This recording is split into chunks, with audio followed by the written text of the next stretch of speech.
नमस्कार, मैं हूं प्रिया आसीजा और आप देख रहे हैं आपका अपना चैनल भिवानी हलचल। आज़ादी के अमृत महोत्सव के तहत पेंटिंग प्रतियोगिता का आयोजन नगर के बीपीएस में किया गया। आयकर विभाग द्वारा आयोजित प्रतियोगिता के अवसर पर विभागीय अधिकारियों द्वारा बच्चों को अमृत महोत्सव की जानकारी के साथ साथ पर्यावरण संरक्षण, जल संचय और पौधारोपण का महत्व भी बताया गया। आज़ादी के अमृत महोत्सव के तहत आयकर विभाग द्वारा स्थानीय भिवानी पब्लिक स्कूल में पेंटिंग प्रतियोगिता का आयोजन किया गया। वहीं प्रतियोगिता में अव्वल आने वाले विद्यार्थियों को सम्मानित भी किया गया। कार्यक्रम के दौरान आयकर अधिकारी जय नारायण ने विद्यार्थियों को आज़ादी के अमृत महोत्सव के बारे में विस्तार से जानकारी दी। उन्होंने इस दौरान पर्यावरण संरक्षण, जल संचय व पौधारोपण के बारे में विस्तार से जानकारी दी। उन्होंने विद्यार्थियों को कहा कि वे अपने आसपास परिवेश में कहीं भी गंदगी का आलम न बनने दें। उन्होंने कहा कि हमें पानी की कीमत को समझकर पानी की बर्बादी को रोकना है। साथ ही उन्होंने विद्यार्थियों से कहा कि वे बारिश के पानी का संचय करें और उसे बर्बाद न होने दें। वहीं इस दौरान स्कूल प्रांगण में पौधारोपण भी किया गया तथा कार्यक्रम के दौरान प्रतियोगिता में अव्वल आने वाले विद्यार्थियों को पुरस्कार देकर सम्मानित भी किया गया। मेरा नाम जय नारायण है, इनकम टैक्स ऑफिसर भिवानी। हम लोग मेरे साथियों के साथ आज यहाँ पर भारत की आज़ादी के अमृत महोत्सव के ऊपर हमने एक प्रोग्राम किया है। जो देश भारत की आज़ादी का 75 साल का जश्न मना रहा है, इसी उपलक्ष्य में आज हम लोग आयकर विभाग भिवानी की तरफ से यहाँ पे उपस्थित हुए हैं।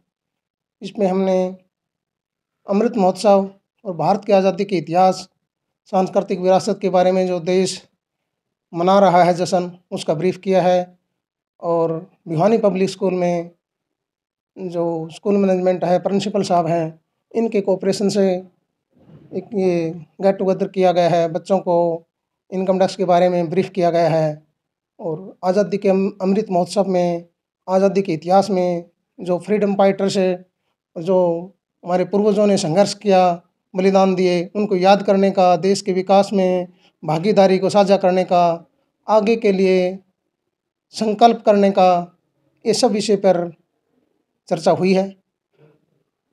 और इनकम टैक्स डिपार्टमेंट समय समय पर सरकार द्वारा बताए गए ऐसे प्रोग्राम, सांस्कृतिक, देशभक्ति के, सामाजिक सेवा के ऐसे प्रोग्रामों में भाग लेता रहा है। ये एक उसी कड़ी का हिस्सा है। हम लोग इनकम टैक्स के साथ साथ नेशनल की सर्विस में और भी तरह के काम करते हैं। कोई मेडिकल कैंप लगाना है, सोशल ब्लड कैंप लगाना है, इस तरह के हम प्रोग्राम करते रहते हैं अपने रूटीन के विभाग के कार्यों के साथ साथ।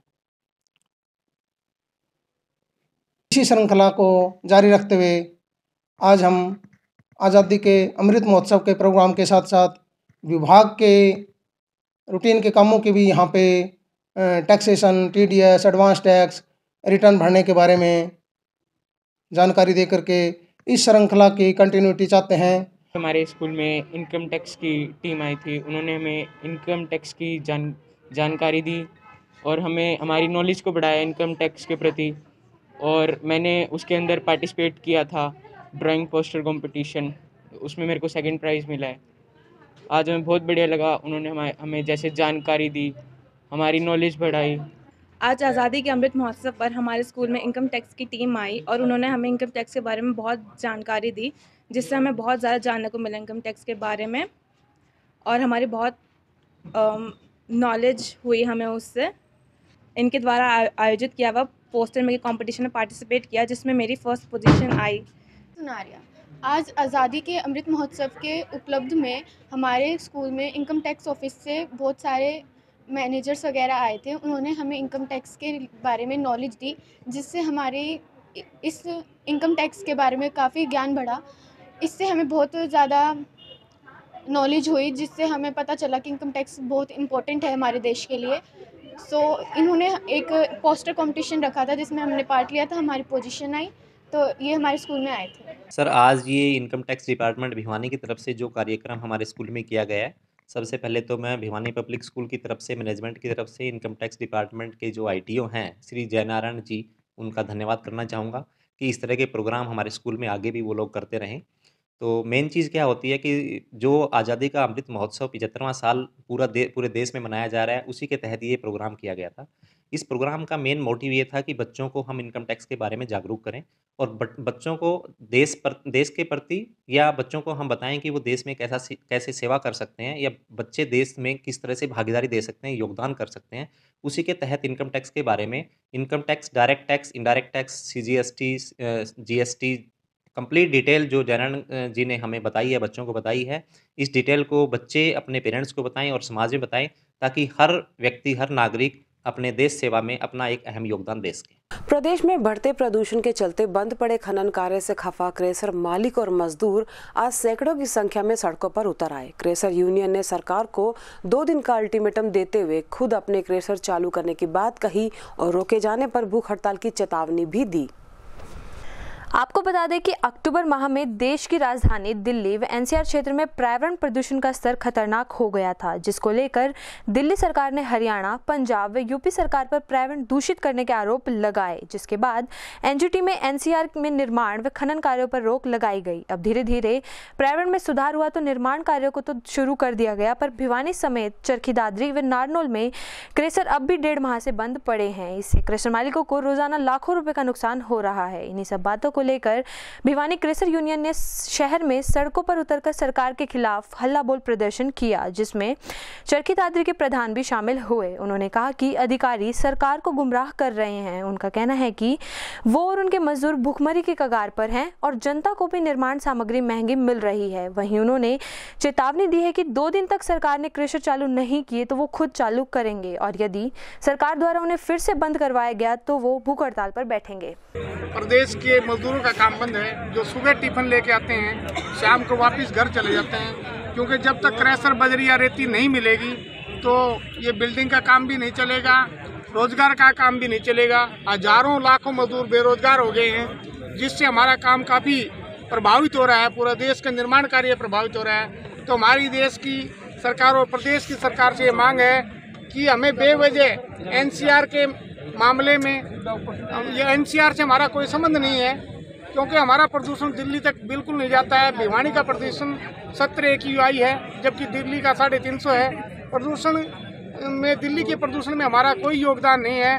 तो हमारी मांग है दिल्ली सरकार, प्रदेश सरकार से, भारत सरकार से कि हमें NCR से बाहर किया जाए और हमारे ऊपर ये बेवजह जो नियम लागू किए गए हैं ये वापस लिया जाए और हमारी बिजली को सुचारू रूप से चालू किया जाए, क्योंकि यहाँ सैकड़ों एकड़ पर जमीन है जो वो सूख रही है, जो पानी का धरातल के पानी का बहुत गहरा स्तर है, 700-800 फीट पे नीचे है, पीने के पानी की व्यवस्था नहीं पा रही है। बिजली, कितने मजदूर सभी क्रेशर बंद है, पूरी इंडस्ट्री बंद है और जो मकान या भवन निर्माण के कार्य चल रहे थे, रोड के कार्य चल रहे थे, जितने भी निर्माण कार्य थे वो सारे बंद हैं, जिससे देश और प्रदेश पूरा प्रभावित है और हमारे हजारों लोग बेरोजगार हो गए। राजस्थान से माल आ रहा है, सारा राजस्व पंजाब और राजस्थान को जा रहा है और हमारे जो क्रेशर यूनिट हैं, जो मजदूर हैं, जिनकी ये हैं अपने मशीनें हैं, हाईवे हैं, इन सब की किस्तें, सटोन क्रेशरों की किस्तें भी 10-10 लाख हैं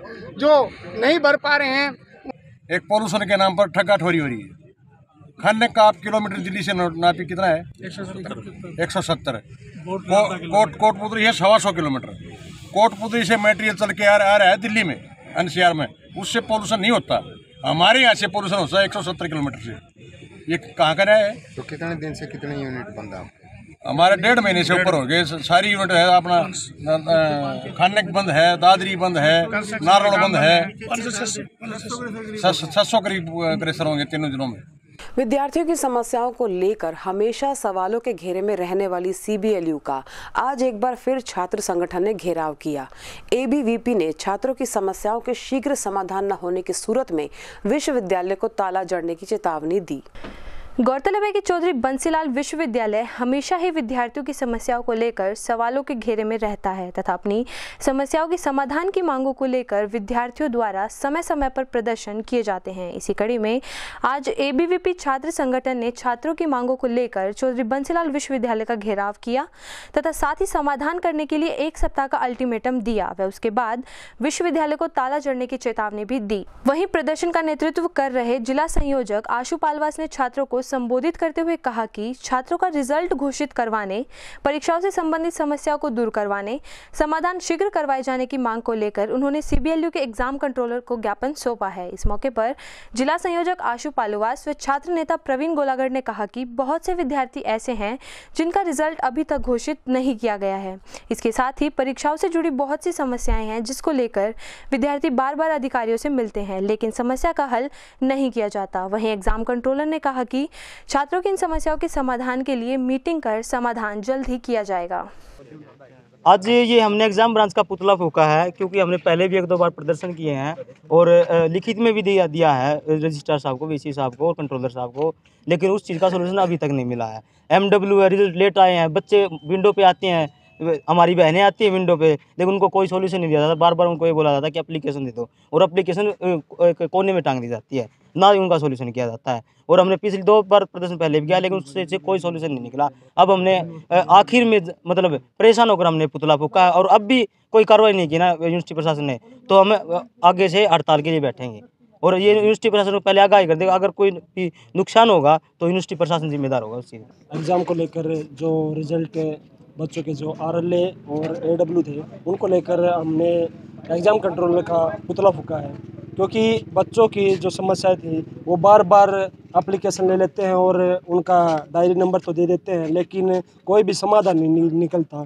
तो हमने कंट्रोलर का ये जो पुतला फूंका है ये लास्ट में आखिर में आकर इसलिए फूंका है, अगर हमारी समस्याएं हैं उनका समाधान जल्द से जल्द हो जाना चाहिए। अगर नहीं होगा तो हम अखिल भारतीय विद्यार्थी परिषद के कार्यकर्ता यहाँ पे भूख हड़ताल करेंगे, धरना। भिवानी के मिट्टी के लालों में देश, प्रदेश और जिले का नाम रोशन करने का अलग ही जुनून है। चाहे कोई भी क्षेत्र हो, भिवानी के सपूतों ने हमेशा यहाँ का गौरव बढ़ाया है। इसका एक और उदाहरण दिया है नलिन नरवाल ने लेफ्टिनेंट बनकर। आज शहर में आने पर नलिन का शानदार स्वागत किया गया। कहते हैं कि कुछ करने की लगन व हौसला हो और उसके लिए मेहनत की जाए तो कुछ भी नामुमकिन नहीं। ये सब कर दिखाया है भिवानी के नलिन नरवाल ने। नलिन टीवी व अखबारों में नौसेना की ताकत व देशभक्ति को देखकर व पढ़कर इतना प्रभावित हुए कि वो आज लेफ्टिनेंट बन गए हैं। नलिन की इस उपलब्धि पर भव्य स्वागत व सम्मान समारोह का आयोजन किया गया ताकि दूसरे बच्चे भी उससे प्रेरणा लेकर आगे बढ़ें और देश सेवा में अपना योगदान दे। वहीं नलिन ने कहा कि देश सेवा के जज्बे को लेकर उसने नौसेना में भर्ती होने की ठानी थी तथा वो UPSC को नौसेना के बाद मानते थे। साथ ही लेफ्टिनेंट नलिन ने सेना में खतरे के सवाल पर कहा कि खतरा हर जगह है पर देश सेवा के आगे खतरा कुछ भी नहीं। नलिन का मानना है कि रट्टे की बजाय लगन व मेहनत से हर मुकाम हासिल हो सकता है। लेफ्टिनेंट नलिन की इस उपलब्धि पर न केवल उसके परिजन बल्कि शहर का हर गणमान्य शख्स गर्व महसूस कर रहा है। वहीं नगर परिषद के चेयरमैन रण सिंह यादव ने कहा कि नलिन ने लेफ्टिनेंट बनकर भिवानी जिला का नाम रोशन किया है और दूसरे बच्चों के लिए प्रेरणा बना है। नेवी ज्वाइन करने की प्रेरणा तो मुझे मतलब आसपास का एनवायरनमेंट था जहाँ मैं कॉलेज में पढ़ता था। बुक्स वगैरह, न्यूज़पेपर, टीवी इन सब में आता था इनका एडवर्टाइजमेंट। मतलब खुद ही तैयारी करता था वहाँ पे, तो हो गया। खुश था, परिवार वाले भी काफ़ी खुश थे मेरे। तो बस वही था, ट्रेनिंग करके मई में पास आउट हुआ था मैं अभी। उसके बाद पहली बार ये अभी छुट्टियाँ हैं। तो कहाँ से प्रेरणा मिली आपको? क्योंकि आमतौर पर जो लड़के होते हैं वो IAS UPSC की परीक्षा पास करना चाहते हैं या खेलों में जाना चाहते हैं, तो देश सेवा का जज्बा आप में कहाँ से जाता है? ये मतलब कोई पर्टिकुलर एक चीज़ नहीं है, आसपास की काफ़ी चीज़ों को देख के वो है कि काफ़ी पहले से था कि करना है मेरे को। IAS का था प्लान सेकेंडरी, लेकिन प्राइमरी यही था डिफेंस ज्वाइन करने का। तो डिफेंस में काफ़ी खतरा भी होता है, क्या उससे डर लगता है या देश सेवा का जज्बा जो वो आगे रहता है? खतरा तो हर जगह ही है, खतरे का क्या देख लें, खतरा तो होगा। बाकी देश सेवा का जज्बा ज़्यादा ऊपर है खतरे से। तो दूसरे आपके साथी हैं, दूसरे बच्चे हैं, उनसे क्या अपील करेंगे? कैसे वो आपकी तरह बने? मतलब ज़बरदस्ती नहीं है कोई, जो अपने पैशन को फॉलो करे सब, कि मेरी तरह बने। या सबका अपना आइडल होता है, किसी भी फील्ड का हो सकता है वो, तो सब अपने आइडल को फॉलो करें, उसकी अकॉर्डिंगली हार्ड वर्क करें सब। बस वही मेरी अपील है। देखिए, आज हमारे इस भिवानी शहर का सौभाग्य है कि इतना अच्छा पद पर नेवी में सब लेफ्टिनेंट के पद पर जाना बहुत ही एक प्राउड फील होता है मेरे को भी, क्योंकि मैं भी एक्स नेवी हूँ। और आज इस बच्चे ने, जो मेरे दोस्त का भांजा भी है, आज इस बच्चे ने जो शहर का नाम रोशन किया और सभी शहरवासियों ने खुश होकर के इतना अच्छा इनका भव्य स्वागत किया। मैं चाहता हूं कि हर बार ऐसे ही अगर हमारे बच्चे सक्सेस होते हैं तो हमें सभी का स्वागत करना चाहिए। और मैं पूरे शहर की तरफ से इस बच्चे को आशीर्वाद और बधाई देता हूँ। ये बहुत ही अच्छा सराहनीय कार्य किया है कि इन्होंने अपना जो इसका अपना गोल था वो अचीव किया। और ये इसी लाइन पे आगे बढ़े। और दूसरे बच्चों से अपील है कि वो अपना एक कोई भी ऑब्जेक्टिव तय करके उसके ऊपर मेहनत करें, काम करें, लगातार करें और अपना गोल को उम्मीद है कि अचीव कर लेंगे। थोड़ा पेशेंस रखना भी ज़रूरी है क्योंकि किसी भी चीज़ के लिए टाइम ज़रूरी है। बस मेन तो आजकल क्योंकि दोनों ही चीज़ें हैं, नौकरी भी ज़रूरी है और देश सेवा भी ज़रूरी है, तो इसमें हम ये नहीं कह सकते कि एक ही चीज़ के लिए कोई काम किया जाता है। तो दोनों चीज़ें अपना ध्यान में रख के आगे बढ़े, अपना करियर को फॉलो करे। और कृषि संबंधित योजनाओं का लाभ किसानों को मिल सके, इसके लिए मेरी फसल मेरा ब्यौरा पोर्टल एक बार फिर से खोल दिया गया है। सभी किसान 31 दिसंबर तक इस पोर्टल पर अपनी फसलों का पंजीकरण करा सकते हैं। वहीं इस कार्य के लिए परिवार पहचान पत्र की अनिवार्यता भी बताई गई। गौरतलब है कि कृषि से संबंधित सभी योजनाओं का लाभ उठाने के लिए फसलों के पंजीकरण के लिए कृषि विभाग द्वारा मेरी फसल मेरा ब्यौरा पोर्टल किसानों के लिए पुनः 31 दिसंबर तक खोल दिया गया है। वहीं डीडीए डॉक्टर आत्माराम गुदारा ने जानकारी देते हुए कहा कि सभी किसान अपने गांव में स्थित अटल सेवा केंद्रों पर जाकर 31 दिसंबर तक अपनी फसलों का पंजीकरण अवश्य करवा ले। साथ ही उन्होंने बताया कि किसान अपने कृषि उत्पादों को अपने आसपास की मंडियों में बेचने के लिए रबी फसलों गेहूँ, सरसों, चना, जौ, सूरजमुखी एवं फल फूल व सब्जियों इत्यादि के लिए किसान स्वयं भी अपनी फसलों का पंजीकरण fasal.haryana.government.in पर जाकर कर सकते हैं। आपको बता दें कि फसलों के पंजीकरण हेतु परिवार पहचान पत्र अनिवार्य है। विभाग के द्वारा मेरी फसल मेरा ब्यौरा पोर्टल 31 दिसंबर तक खुला रहेगा। तो किसान भाइयों से अनुरोध है कि किसान भाई अपनी हर फसल का, हर एक एकड़ का मेरी फसल मेरा ब्यौरा पोर्टल पर रजिस्ट्रेशन करवाएं। गांव में जो CSC सेंटर बने हुए, अटल सेवा केंद्र बने हुए, वहां जाके अपनी फसल का रजिस्ट्रेशन करवा सकते हैं। क्योंकि बहुत सी स्कीमें ऐसी है जो किसान मेरी फसल मेरा ब्यौरा पे पोर्टल पर रजिस्ट्रेशन करवाएगा उसी को फायदा मिलेगा। तो सरकार की भिन्न भिन्न सेवाएं, भिन्न भिन्न योजनाओं को लाभ लेने के लिए किसान भाइयों से यही विनती है कि वो अपनी हर एक एकड़ का, हर एक फसल, हर एक एकड़ का मेरी फसल मेरा ब्यौरा पर रजिस्ट्रेशन जरूर करवाएं।